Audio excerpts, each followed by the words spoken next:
Muy buenas noches. Esto es, como es lógico, España en la memoria, puesto que está terminando el domingo y termina la semana. Hoy estoy muy feliz, por muchos motivos, porque esta mañana he tenido el honor de dar el pregón de la Semana Santa de nuestro Jesús del Gran Poder, aquí en Madrid, y la Esperanza Macarena.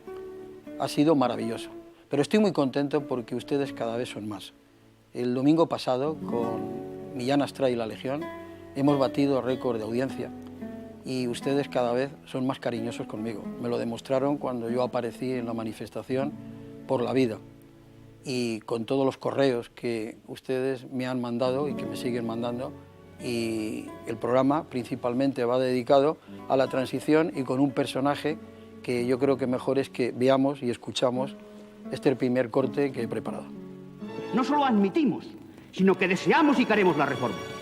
Pero no precisamente esta reforma, porque esta reforma, tal y como la quiere el gobierno y tal y como la defiende la ponencia, no es de verdad una reforma, es una ruptura, aunque la ruptura quiera perfilarse sin violencia y desde la legalidad. Y en este caso, lo importante es el fin que se pretende, la sustitución del Estado nacional por el Estado liberal, la liquidación de la obra de Franco, aunque los medios para lograrlo sean distintos.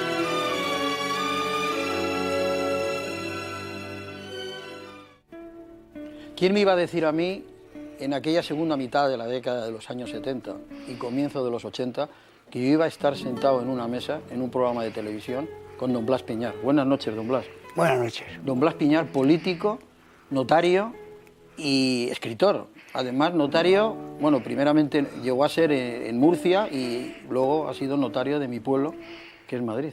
Podemos ir viendo imágenes y don Blas seguramente que no necesita imágenes para recordar, tiene una memoria impresionante, pero yo creo que nos va a ayudar casi más las imágenes a ustedes y a nosotros.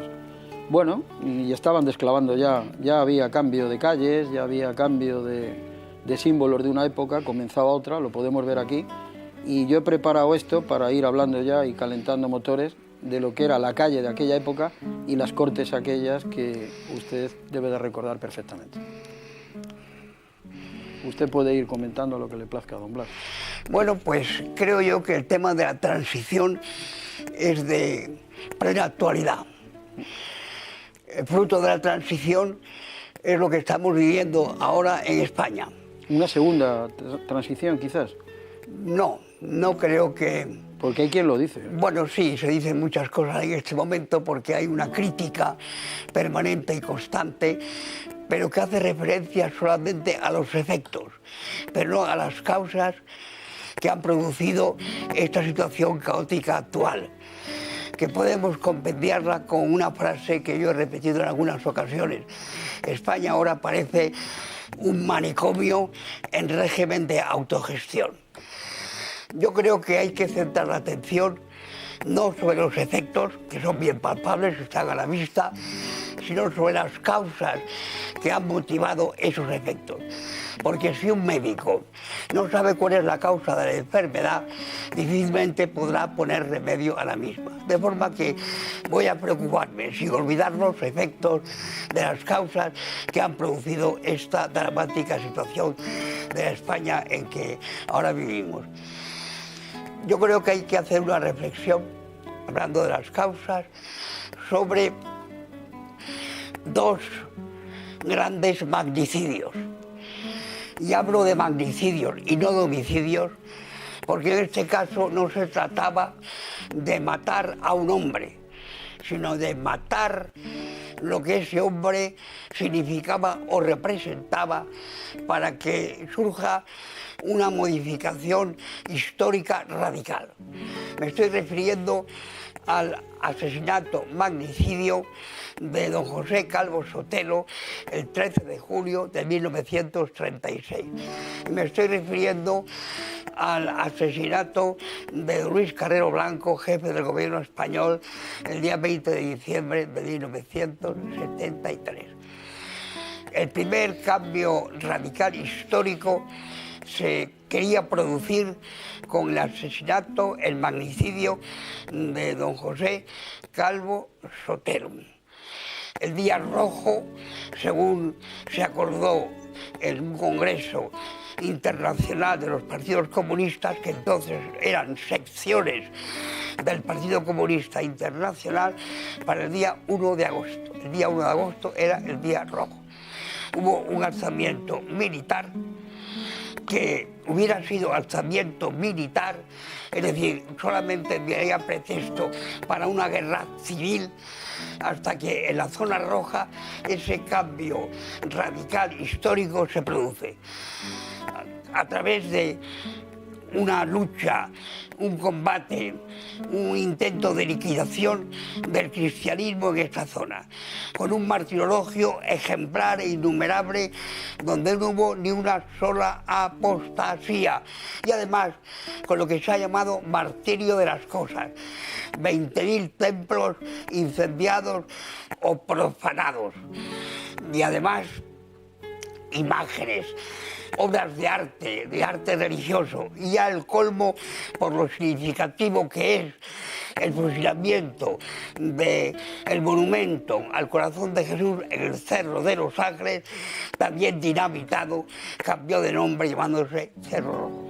Usted ha hecho una descripción perfecta de lo que fue una etapa de la historia triste y lamentable, que fue cuando era responsable el Frente Popular. Sí.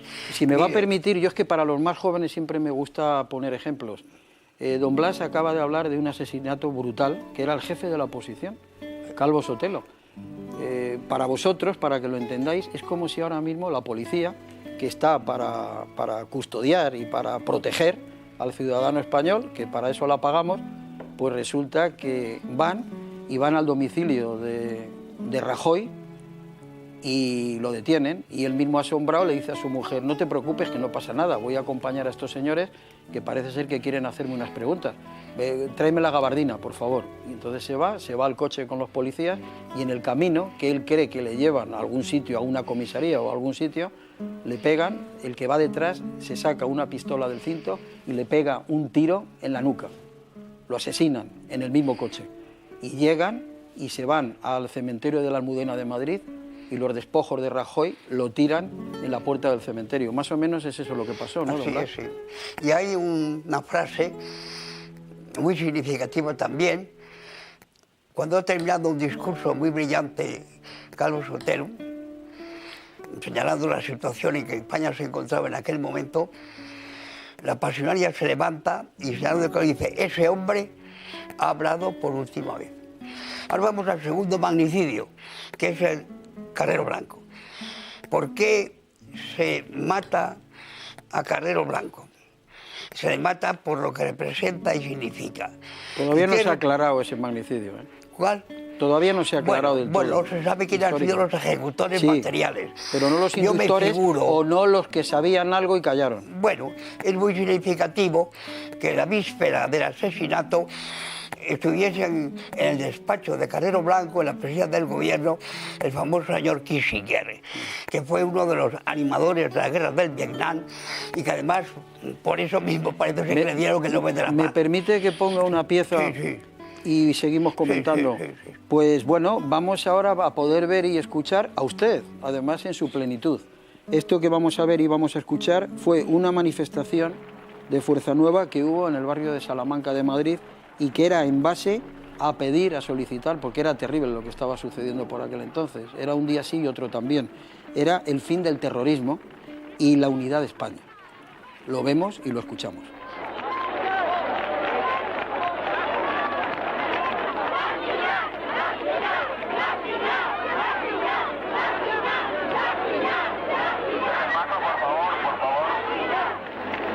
Porque Fuerza Nueva ha asumido el riesgo, el honor y la responsabilidad de la convocatoria y de la organización, estoy aquí para dirigiros unas palabras de saludo, de emoción y de alegría. España, enemigo de España, no ha muerto, está aquí en pie, por su vida.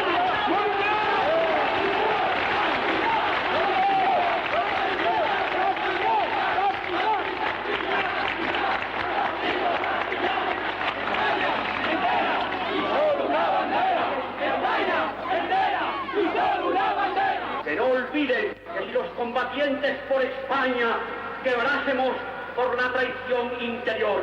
Si alguien tratase de machacarnos, de golpearnos, de herirnos, de disolvernos o de matarnos, que sepan que ellos serán los primeros que sufrirán el castigo, porque los traidores merecen el castigo que su cobardía.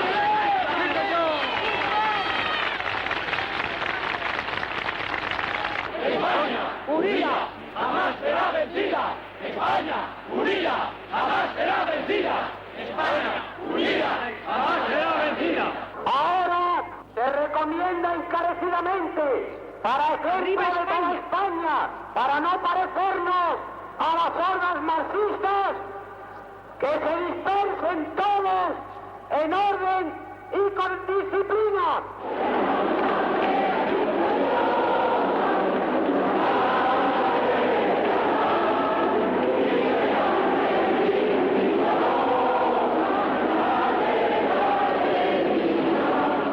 ¿Qué recuerdos, don Blas, viendo estas imágenes? Sí. Además, yo recuerdo que Fernández Ordóñez, el que fuera ministro, en las Cortes llegó a decir una cosa muy curiosa. Dijo, las chicas, las mujeres más guapas están en Fuerza Nueva.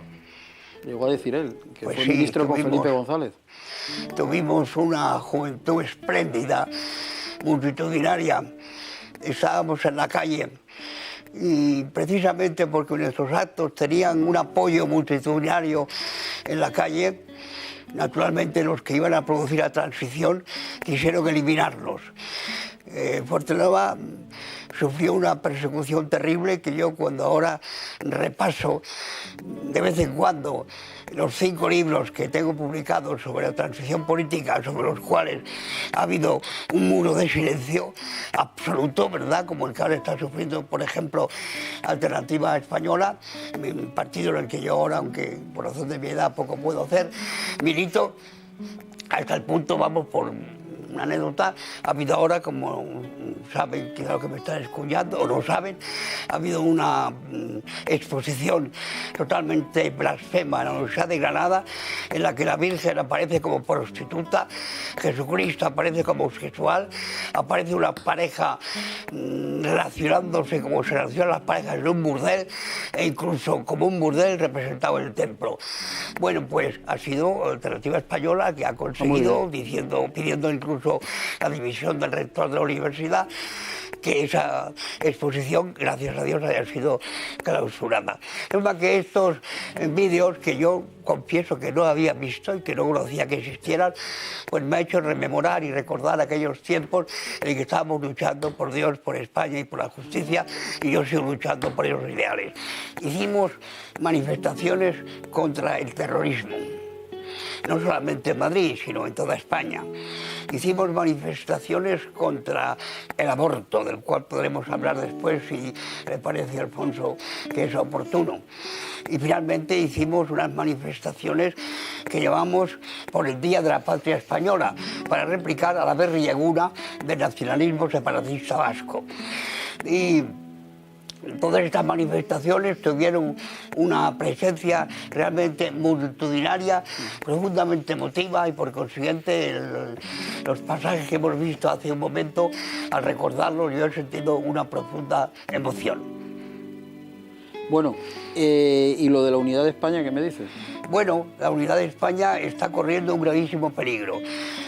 Antes, cuando poníais el vídeo inicial, yo estaba hablando en las Cortes. Bueno, fíjese los atentados que había, cómo quedaban los coches. Es tremendo, es tremendo, y qué van los pobrecillos dentro. Yo, cuando recuerdo aquellos días terribles, realmente sufro muchísimo por ver a qué tragedia nos condujo la llamada transición. Aunque ya la transición comenzó antes, eso decía Sánchez Santamaría, por ejemplo, hablando de una lucha antiterrorista, empezó mucho antes que... Vamos a escuchar la tensión que había en la calle. Vamos a escuchar el sonido directo. Estas imágenes, que las veamos a toda pantalla, escuchamos. Parece mentira que ustedes digamos. Parece mentira. Y Franco levantaba la cabeza. Parece mentira. Gobierno de división. ¡Traidores!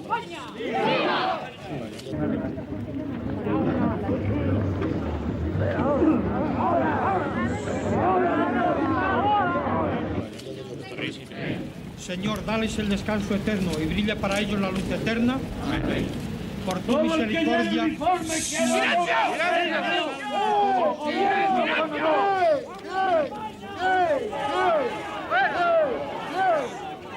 Encima de la disciplina está el honor.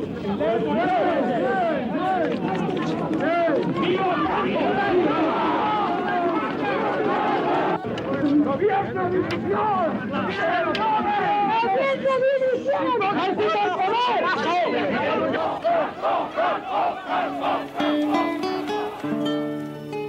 Bueno, pues sí, para los más jóvenes tengo que volver a hacer hincapié en ellos. A mí me interesan mucho los jóvenes, don Blas. Parece que es cineficción, pero no. Triste y lamentablemente el sonido es original y las imágenes son originales. Esto es lo que ocurría en las calles.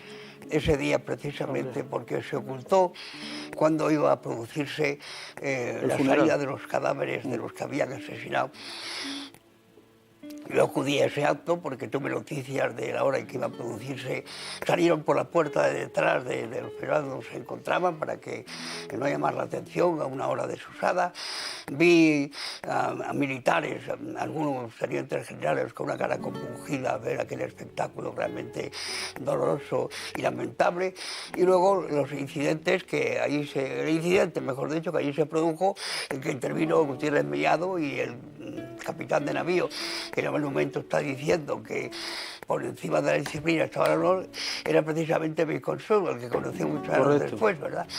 De forma que a mí incluso cuando estábamos ahí cantando no sé qué himno a la salida, pues alguien me cogió y usted se calla. Digo, yo no me callo como usted no me tiene sobre el suelo, ¿verdad?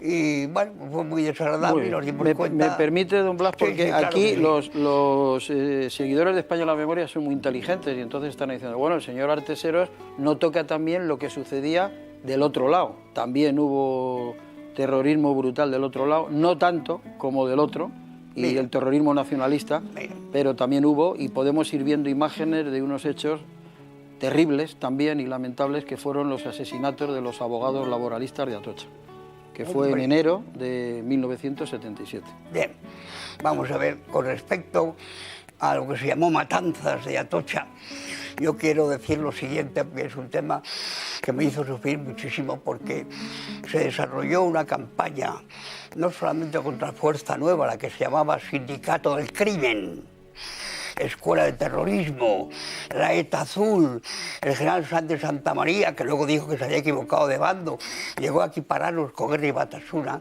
Pues bien, cuando se produjo lo que se llama matanza de Atocha, pues en la radio, en los medios de comunicación, constantemente se repetía: Blas Piñar citado en la Dirección General de Seguridad con motivo de los asesinatos de Atocha.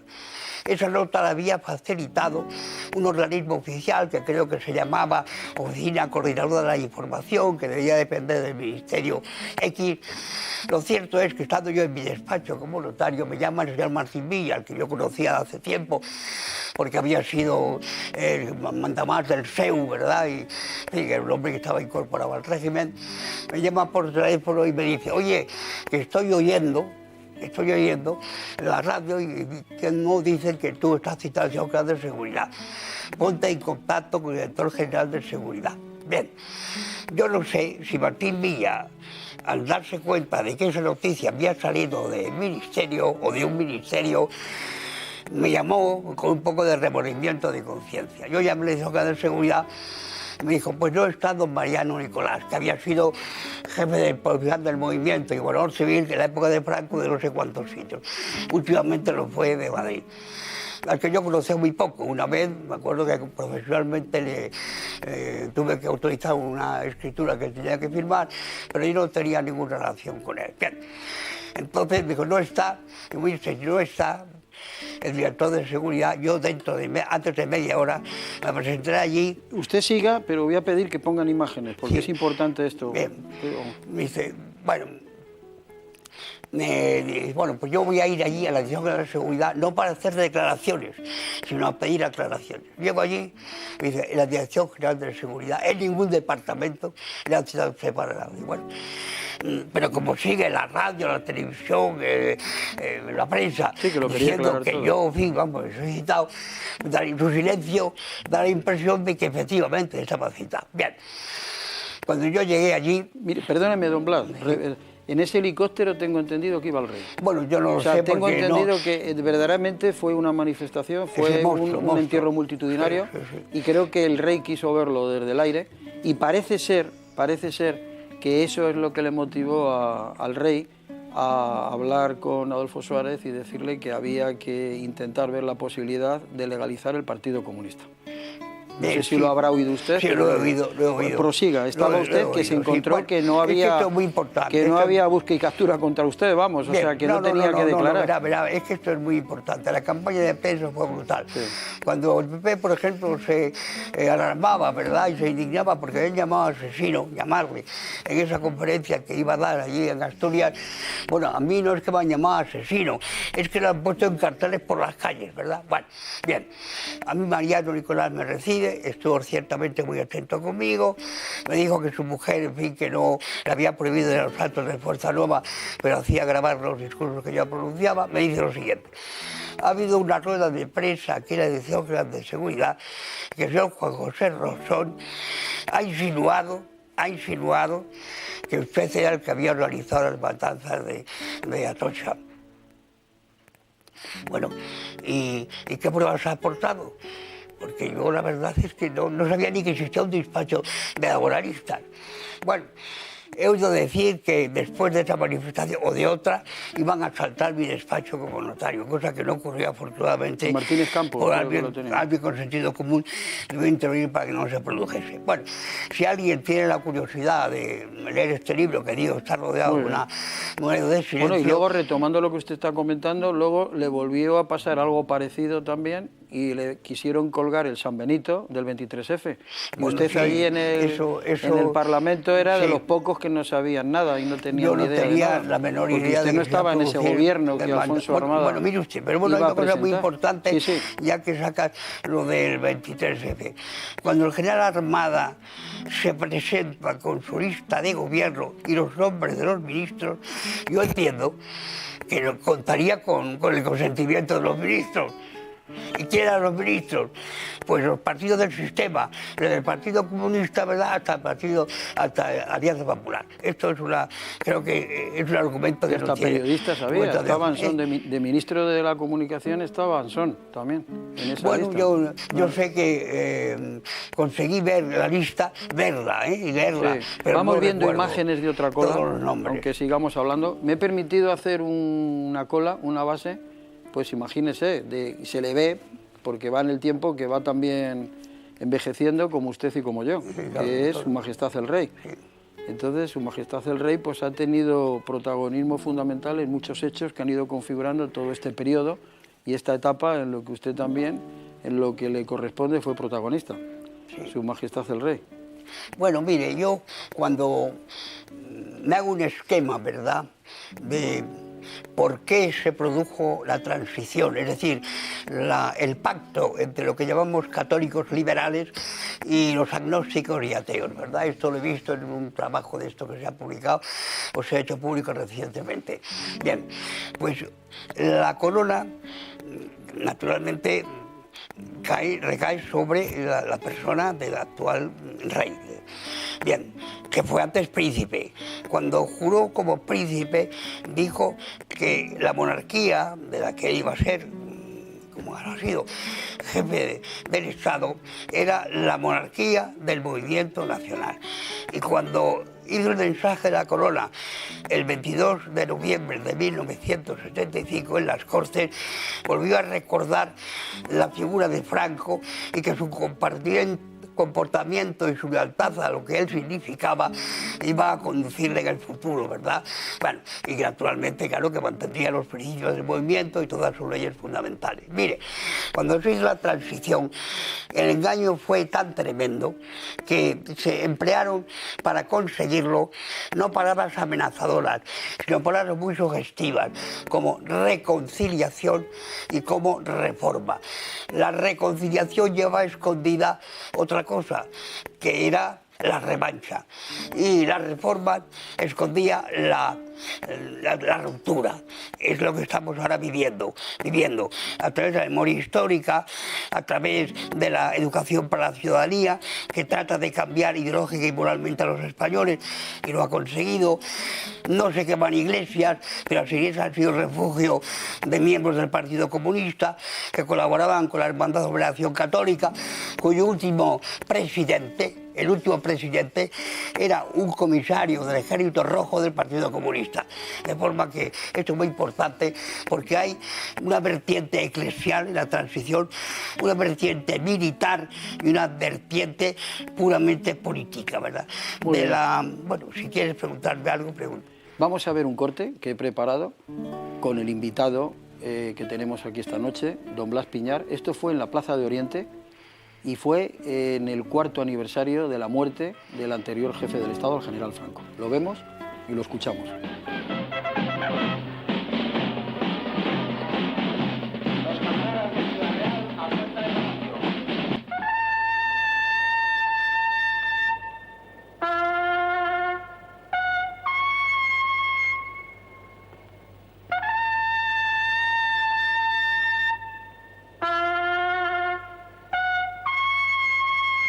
Vamos a terminar con la cobardía, vamos a terminar con el bien, vamos a reaccionar firmemente, gallardamente frente a aquellos que atropellen la unidad de la patria, el sello nacional o el honor de los españoles.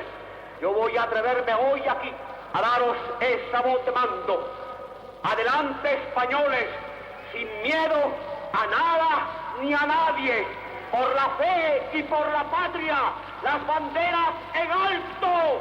¡Viva Cristo Rey! ¡Arriba España! ¡Adelante España!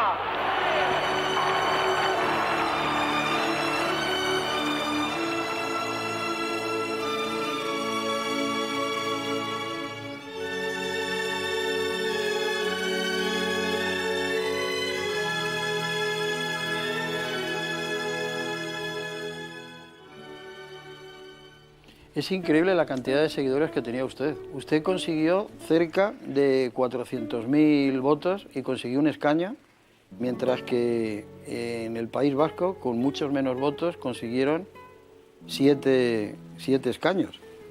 Bueno, tengo aquí las cifras. Usted en el año 79, 379.463 votos y consigue su escaño.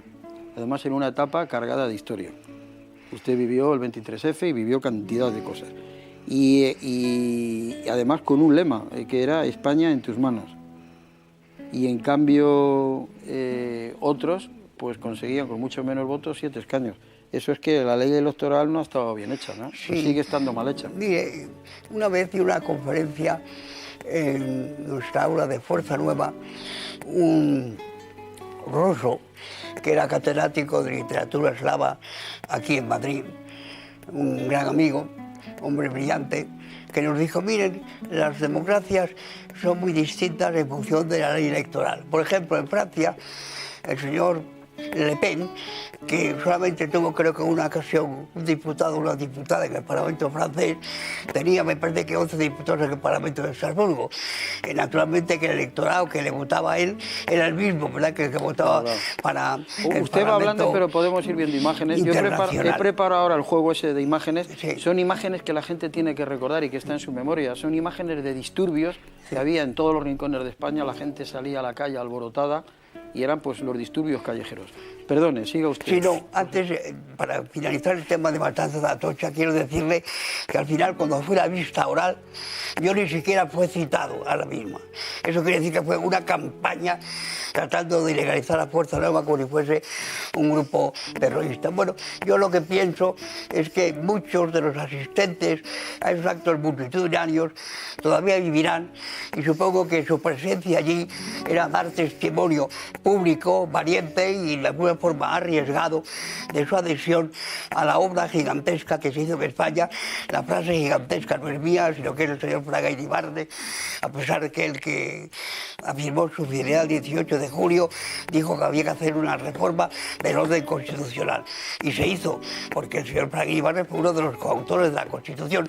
Y de ahí arranca todos los males que estamos sufriendo en este momento en España. Bueno, yo tengo en mis manos, lo podemos ver, si lo enfoca la cámara, Don José María Velo de Antelo. Menudo libro, además lo he traído para regalárselo. Aquí está usted por todos los lados. Sí. Bueno, todos. Es Los orígenes del Partido Popular. Sí, él fue uno, creo que de los que pusieron en marcha y con los 7 magníficos. Sí. Fíjate, aquí dice, por ejemplo, ¿sabía que Adolfo Suárez fue presidente de uno de los 7 partidos que fundaron Alianza Popular? ¿Conoce quiénes eran sus fundadores y qué procedencia ideológica tenían? ¿Sabía que 6 de los miembros de la primera junta directiva de lo que hoy es el Partido Popular habían sido ministros de Franco? ¿Sabía que Manuel Fraga fue el último en llegar al proceso asociativo que desembocó en la Alianza Popular? Y bueno, usted es aquí también protagonista en este libro. Bien, sí. Acaba de salir ahora mismo, hace escasamente una semana, José María Velo de Antelo. Sí, él fue director de la escuela diplomática, sí, y embajador y cónsul en varios lugares Ahí está reflejado cuando usted tenía un plan, se iban a inscribir, no aparecieron compañeros, ni le avisaron que no iban a ir. No, es que... Usted llegó y se apuntó rápidamente, casi le retiran a usted de la política. Bueno, y es cuando usted consigue el escaño. Mire, yo siempre he sido partidario de un movimiento unitario y lo puse de relieve en una conferencia totalmente lleno, el salón de actos del Hotel Meliá Castilla, con periodistas. Bueno, incluso... además coincide con lo que estoy diciendo, vamos viendo imágenes de la campaña electoral, concretamente, y le traeré recuerdos de esas elecciones que hubo el 15 de junio del 77. Prosiga. Bueno, en el 77 hicimos una alianza nacional 18 de julio que fracasó estrepitosamente, como era lógico, porque en el plan de la transición no se podía proponer al pueblo español una candidatura con éxito del Partido Socialista. No tenía fuerza para vencer el llamado franquismo sociológico. Pero claro, entonces se proyecta para poner en marcha la transición que los que se presenten en una candidatura sean personas que ganen o que tengan la confianza en principio del pueblo español. Entonces se funda un partido, Alianza Popular, al frente hay 6 exministros de Franco y un director general. Claro, eso era para el hombre de la calle, el franquista sociológico, los hombres que al morir Franco y implantarse una democracia defenderían lo que llaman valores innegociables por parte de la Congregación de la Doctrina de la Fe. Entonces era lógico que nosotros no triunfásemos en eso. Bueno, fíjese cómo tenía usted la Plaza de Toros de Madrid, ¿eh? Bueno, es que había actos realmente muy hasta la bandera, en aquella campaña. Sí. Bueno, los que estaban allí vivos, pues lo recordarán también, ¿verdad? Y verán si depositaron su voto a favor de Alianza Popular, cuando realmente lo que estaban votando bajo la palabra reforma, bueno, el anterior de la Villa dijo que era una más de las leyes fundamentales, y Braga diciendo que no había que desmontar la obra de casi 40 años de Francisco Franco, y el propio Adolfo Suárez, ¿verdad? Yo tengo sus discursos de cuando era vicesecretario y secretario general del movimiento, de fidelidad absoluta a Franco, y decía después, siendo presidente del gobierno de la transición, que habíamos caído del túnel de la dictadura en Italia, claro, cosas que inverosímiles. De forma que a mí no me estalla. Lo cierto es que lo importante fue por las elecciones del 79, en que se publicó un artículo en tercera página de ABC de Fraga, La derecha posible, de la cual fuimos excluidos diciendo que éramos los de la solución de hierro. Oiga, pero si usted ha sido ministro de Franco, embajador de Franco, hombre, yo no he sido ni ministro, ni embajador, ni general de Franco. Entonces, claro, esto que escondía en el fondo de la ruptura, unos quizá la reforma la hicieron de buena fe, pero otros creo que realmente no la hicieron, ¿verdad? Si le parece, vamos a ver una pieza. Sí, vamos a ver lo que usted está espléndido. Yo tengo que decir, y ya no solo para los más jóvenes, sino para los más mayores, que ¿usted se acuerda de Miguel Marín?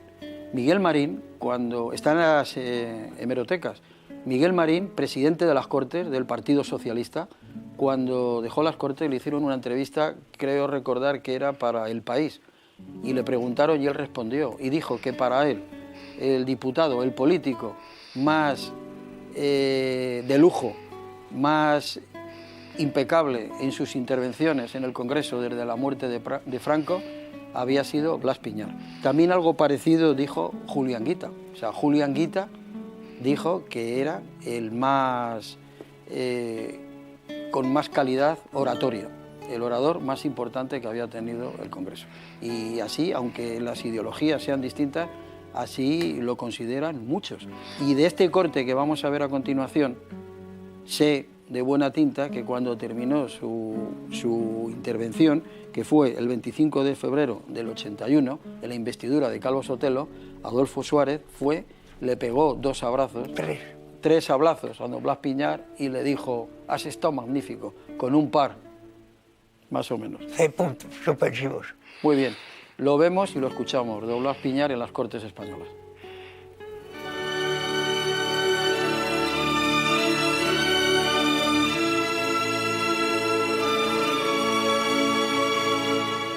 Señor Calvo Sotelo,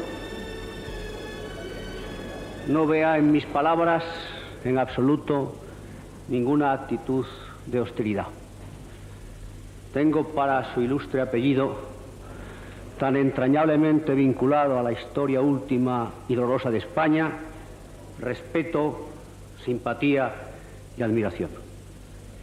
Pero respeto, admiración y simpatía que no me impiden votar que no a su investidura como presidente del Gobierno. Las razones son claras. En primer lugar, el Gobierno que formaría Su Excelencia sería un Gobierno monocolor de la Unión de Centro Democrático, que tendría forzosamente que responder al programa electoral del partido, como ha dicho por otra parte su presidente en unas declaraciones de estos días, y tendría que cumplir imperativamente los mandatos de la Constitución. No consiste gobernar solo, como dijo el señor Calvo Sotelo, en elegir. Consiste en elegir bien, en elegir al servicio del bien común, en ir perpetuando las adhesiones e irlas incrementando. Y es cierto que no se perpetúan las adhesiones ni se incrementan las mismas cuando, como el propio posible presidente del Gobierno afirmaba, que hay un clima generalizado de desencanto, de desesperanza, de inseguridad y de pesimismo. Un sistema político, cualquiera que sea su nombre, no se justifica solo por unas declaraciones programáticas o estampadas en el texto respetado de una ley, porque obras son amores y no buenas razones, sino sencillamente por sus hechos. Y el bien común al que debe servir un gobierno, y este será un gobierno de UCD, que no puede manejar las palabras continuación, continuidad y continuismo, porque una de las tres cosas, y las tres son exactamente la misma, es evidente que no respeta ni ha garantizado, al menos en estos años, los ingredientes sustantivos del bien común, que son el derecho a la vida, el derecho al honor, el derecho a la propiedad privada, que es la garantía de la auténtica libertad, e incluso el derecho al trabajo. El derecho a la vida, porque parece que el derecho único que existe es el derecho a matar. El derecho al honor, porque se difama diariamente. El derecho a la propiedad privada, porque se confisca por el doble método de la inflación de una parte y de una presión fiscal que está reduciendo a la miseria a millones de españoles. El derecho al trabajo, porque todos hemos denunciado aquí y reconocemos que aumentan en proporciones gigantescas las tasas de desempleo. Y finalmente, incluso el derecho a la libertad de expresión, cuando aquí se sabe y se ha dicho que los fondos de reptiles compran esa libertad de expresión y por una parte se autorizan o se toleran manifestaciones con exaltación de terroristas y del terrorismo, con personas encapuchadas, portadoras incluso de metralletas, mientras se prohíbe una manifestación en la que solamente se pretendía afirmar la unidad de España y condenar los actos del terrorismo y de los terroristas. Economía, sí. Energía nuclear, sí. Yo me he manifestado en esta Cámara a favor de esa energía nuclear, que es la única que puede salvar nuestra economía en un futuro inmediato, pero mientras tanto, por unas razones o por otras, la central nuclear de Lemóniz se encuentra en paro. Se afirma que hay que dedicar mayor interés a la inversión de los capitales privados y aumentar la productividad. Pero ¿quién invierte si sabe que su inversión es absolutamente ineficaz? ¿Y quién produce si sabe que no existe mercado para aquello que se ha producido? Tratamiento preferente para los agricultores que no pueden seguir siendo ciudadanos de tercera o cuarta categoría, porque ellos nos dan de comer a todos los españoles. Sin embargo, hay que pensar que si los españoles tenemos que comer y las condiciones climatológicas, como usted ha apuntado muy bien en el día de ayer, no son adversas, ¿a qué obedecen esas exportaciones de cereales a la Unión de Repúblicas Socialistas Soviéticas que pueden ser necesarios para el consumo nacional? Tratamiento preferente a los hombres que viven del mar. Pero cuando un Estado es débil, no puede defenderse en el exterior y nos van regateando, quitando las posibilidades de pescar en los caladeros de Marruecos y del Sáhara, y también se nos regatean o se nos arrebatan las licencias para pescar por los portugueses y por la Comunidad Económica Europea.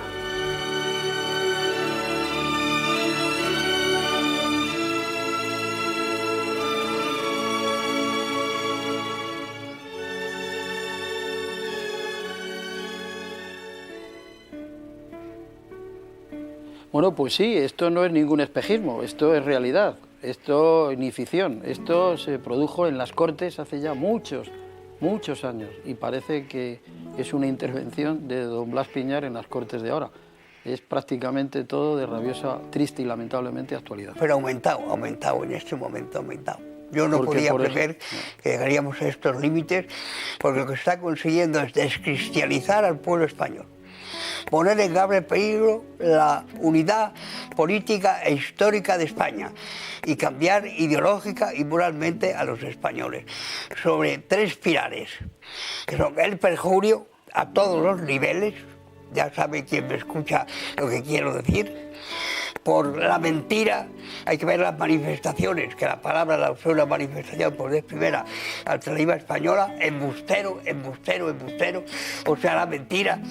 Y finalmente la corrupción generalizada en toda España, como se ve clarísimamente. Bueno, ¿usted qué opina de que el rey haya firmado? Bueno, mire, en la ley del 85 se planteó el problema de la sanción de esa ley por el jefe del Estado español. Bien, entonces hay un canon en el Código Canónico que habla el que procura el aborto, si éste tiene lugar, queda excomulgado, me parece que dice la sentencia.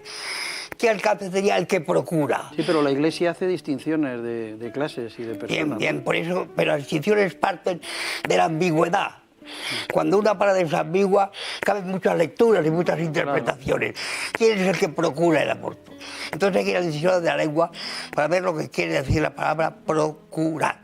Pero como puede haber opiniones distintas al amparo de esa ambigüedad, pues entonces resulta que puede decirse que el rey en una democracia es un irresponsable, o sea, un no responsable, claro, por haber puesto su firma al pie de la ley del aborto. Pero yo digo lo siguiente, mire, una de dos, si eso es así, hay que tener en cuenta que hay un precepto superior a aquello que se dice interpretando la Constitución, disculpando al rey por esa firma.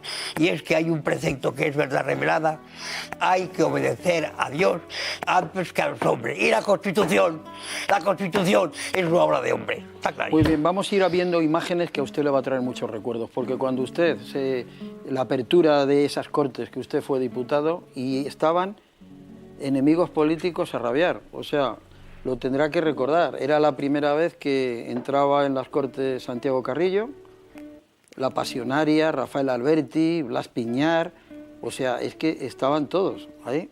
La verdad es que eso debió de ser muy emocionante. Usted lo recuerda, ¿no? Como si fuera ayer. Mire, yo lo recuerdo porque yo recibí prácticamente una felicitación precisamente de los bedeles del Congreso, ¿verdad? Como yo no sabía eso de que la derecha se sentaba en un sitio, la izquierda en otro, el centro en otro, pues yo vi un sitio vacío y me subí. Y claro, pasé al lado pues, de los diputados socialistas y comunistas. Y decía, no sé quién fue, si Felipe González, don Santiago Carrillo, mira, ese iba con los nuestros. La verdad es que yo me senté al lado de algún diputado socialista que procedía del Partido Socialista Popular de Tierno Galván. Y era gente, pues hombre, muy respetuosa y el trato con ellos, muy breve, pues no fue realmente referente ni desagradable, eso es cierto. Sí, sí. Bueno, no, pero yo estaba cargado de anécdotas. A mí muchos de los que aparecen ahí, y algunos ya tristemente desaparecidos, me han contado cada anécdota. de esta apertura de las Cortes. Bueno, mire, alguien me llamó a mí el llanero solitario, ¿verdad? Sí. Pero mire, conseguí una cosa, el máximo respeto posible de la Cámara. El máximo, es decir, que estaban prácticamente los escaños vacíos y cuando decían que iba yo a intervenir, aquello se llenaba por completo. Yo no creo más que una vez que alguien dijo algo, digo, yo ruego a ustedes el mismo respeto con que yo escucho la palabra de aquellos que son mis adversarios políticos. Que luego un silencio sepulcral. Mire, y hablando de amistades, sabe que no lo ha citado y esto es muy importante, mi amistad personal con Juan María Vandrés. Bien. Tenía sentido del humor, yo gracias a Dios lo tengo y eso me compensa de otras cosas muy desagradables, ¿verdad? Pues Juan María Vandrés y yo fuimos muy buenos amigos, tanto, nos hicimos recíprocos favores, que me dedicó un libro con la siguiente dedicatoria: de las antípodas políticas, pero con mi amistad y mi afecto. Y yo recuerdo que le contesté, bueno, yo que te regalo a ti. Digo, ya sé, te voy a regalar Revelaciones del Palmar del Troya. Muy bien. Los espectadores estarán preguntando, ¿cuántos años tiene don Blas Piñar? Yo lo sé, pero quiero que lo diga él. Bueno, yo tengo 91 años, me parece que son diciembre, enero, febrero, marzo, 91 años y casi 4 meses. Muy bien, don Blas, es un lujo lo que he preparado ahora, porque no solamente es una intervención en ese Parlamento, sino es luego un rifirrafe que tiene con Calvo Sotelo desde cada uno de su escaño. Lo vemos y lo escuchamos.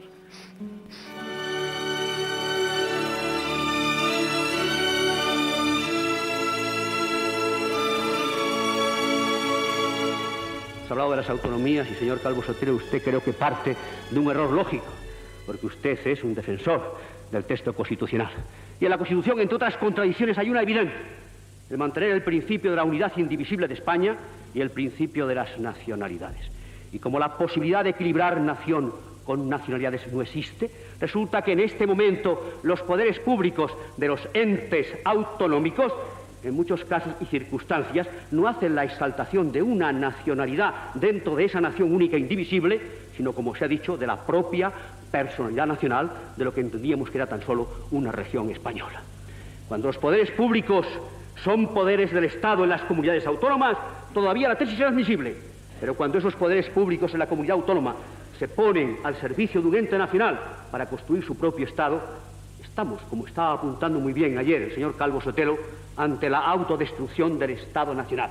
El Estado nacional se convierte en un almacén de retales. Y porque esta posibilidad de equilibrio entre la unidad de la nación y las nacionalidades no es ni filosóficamente ni prácticamente posible, es por lo que tenemos un bache fundamental mientras el texto constitucional se mantenga firme. Y por último, el tema de la inseguridad ciudadana. Dijo ayer el señor Calvo Sotelo, y está escrito en el discurso, algo para mí moralmente muy grave. Es cuando afirmaba que la violencia ya no tiene ninguna justificación ni pretexto para que sea lícita. Lo que a sensu contrario equivaldría a decir que ha habido momentos o hay ocasiones en que esa violencia ha tenido justificaciones y pretextos. Ahora bien, ¿cómo puede ocurrir que en España existan grupos políticos que entiendan que todavía, a pesar de la opinión del señor Calvo Sotelo, existen motivos que hacen lícita y justificable la violencia? Está indirectamente el señor Calvo Sotelo, por supuesto sin quererlo, sin planteárselo así, argumentos a los grupos terroristas y a la ETA especialmente, para que, entendiendo que hay causas que justifican la violencia, realmente practiquen el asesinato, el secuestro, también la tortura y, por supuesto, la extorsión por el impuesto revolucionario. Ha hablado, con toda razón, por consiguiente, de la violencia, y termino, señor presidente, ahora mismo. Mientras esta violencia exista, mientras la inseguridad ciudadana exista, hay que seguir proclamando no solo que hay que condenar la violencia, proceda de donde proceda, sino que la violencia no puede constituir jamás un instrumento para el quehacer político. Y por estas razones graves, y porque además se ha omitido toda alusión a temas tan de actualidad y tan importantes y tan graves como es el tema del matrimonio y el divorcio, como es el tema de la autonomía universitaria, y porque no se ha abordado el tema de fondo, que es la revisión del texto constitucional, mi voto, señor Calvo Sotelo, será negativo para su investidura. Nada más. Gracias, señor presidente. Tiene la palabra el señor Calvo Sotelo. Señor presidente, Señor diputado, con toda cortesía, pero con toda firmeza, tengo que hacer una puntualización. El señor diputado ha empezado diciendo que tiene respeto y admiración por mi apellido. Yo he entendido que se ha referido a José Calvo Sotelo. Quiero recordarle que en los primeros años 40 se publicó un libro titulado Biografía apasionada de José Antonio, que dedica un capítulo entero a hablar ofensivamente de José Calvo Sotelo. Ese libro estaba agotado y hace unos años la editorial Fuerza Nueva, con prólogo del señor diputado, lo reeditó. Por lo menos en ese momento hubo un paréntesis en su admiración y en su respeto. Tiene la palabra el señor Piñar. No puedo aceptar, naturalmente, las palabras del señor Calvo Sotelo, porque esas palabras tendrían que ser dirigidas al autor del libro. Y por otra parte, creo que he dado en mi escasa vida política muestras bien públicas de esa admiración y de ese respeto a la figura del señor Calvo Sotelo, incluso habiendo sido multado últimamente con 250.000 pesetas por colocar una corona en el monumento que todavía tiene en Madrid.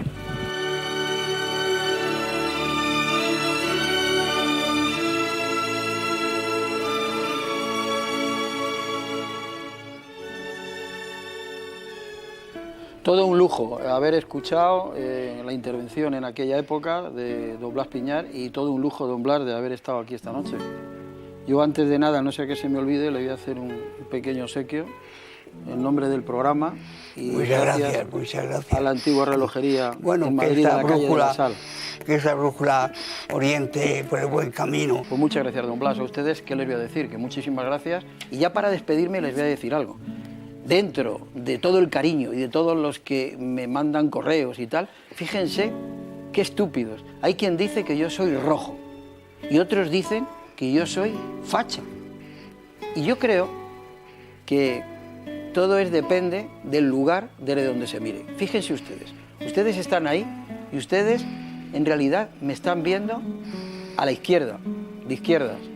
Me están viendo ahora mismo en el extremo izquierdo de sus pantallas. Y resulta que yo estoy aquí sentado a la extrema derecha de don Blas Piñar. Qué estupidez los que dicen que soy rojo y qué estupidez que yo sea facha. ¿Saben lo que soy? Yo soy el hombre de los recuerdos, que les quiere mucho y les espero la semana que viene.